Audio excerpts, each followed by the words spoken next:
ठीक 2 साल पहले 5 अगस्त 2024 को ढाका से भागकर भारत आई बांग्लादेश की पूर्व प्रधानमंत्री शेख हसीना ने अब तक का सबसे बड़ा ऐलान किया है।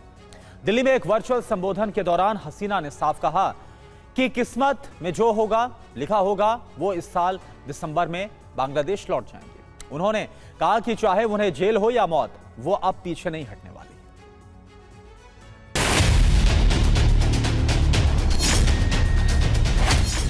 तारीख 5 अगस्त 2026।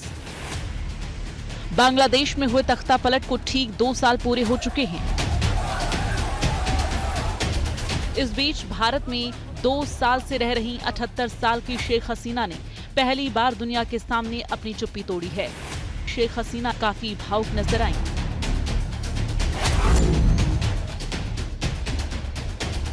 The truth about July and August 2024. It was not a peaceful student movement. From the beginning, my government tried to resolve the issue peacefully through dialogue, legal process and patience. Audio संदेश के जरिए हसीना ने ऐलान किया है कि वो इस साल दिसंबर में, जिसे बांग्लादेश अपना विजय का महीना मनाता है, ढाका वापस लौटेंगी। हसीना का ये फैसला तब आया है जब बांग्लादेश की कोर्ट उन्हें पहले ही मानवता के खिलाफ अपराध के मामले में मौत की सजा सुना चुकी है। I am not worried about my own future. I am worried about the future of Bangladesh. I want to return because the people deserve security, development, prosperity and peace. My return and the return of the family to the democratic process is not about power. It is about putting Bangladesh back to the right track.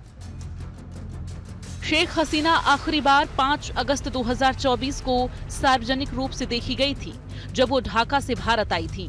तब से वो secret location पर रह रही हैं। उन्होंने 2 साल बाद वर्चुअल प्रेस कॉन्फ्रेंस के जरिए अपनी बात रखी, लेकिन चेहरा नहीं दिखाया। I came here to join these events, and Honorable Prime Minister Sheikh Hasina gave her remarks as she determined to go back by December and hope she will. वहीं शेख हसीना के इस वर्चुअल संबोधन में बड़ी संख्या में लोगों ने हिस्सा लिया था। हालांकि उनके इस संबोधन से ठीक बाद बांग्लादेश से हैरान कर देने वाली खबर सामने आई। बांग्लादेश की क्रिकेट टीम के पूर्व कप्तान और देश के पूर्व सांसद शाकिब अल हसन के घर में आग लगाने की कोशिश की गई। जानकारी के मुताबिक शाकिब ने शेख हसीना के वर्चुअल संबोधन में भाग लिया था। शाकिब के घर पर पेट्रोल बम से हमले की भी बातें सामने आ रही हैं। आपको बता दें कि शाकिब बांग्लादेश में मागुरा 1 सीट से आवामी लीग के सांसद रह चुके हैं। शेख हसीना का ये ऐलान बांग्लादेश की मौजूदा तारिक रहमान सरकार के लिए एक बहुत बड़ी राजनीतिक चुनौती बन गया है। आवामी लीग पर लगे प्रतिबंधों के बावजूद शेख हसीना अब सीधे कोर्ट में सरेंडर करने और विपक्ष को ललकारने की रणनीति बना रही हैं। वहीं शेख हसीना के बेटे साजिब वाजेद ने भी वर्चुअल बातचीत की है। इस दौरान साजिब ने कहा है कि बांग्लादेश भारत की पूर्वी सीमा पर एक और पाकिस्तान बन गया है। India most is Bangladesh has become, you have another Pakistan today on your eastern front. Foreign intelligence services, especially ISI, has an open hand. In the future, the next set of terrorists globally are going to be coming from Bangladesh.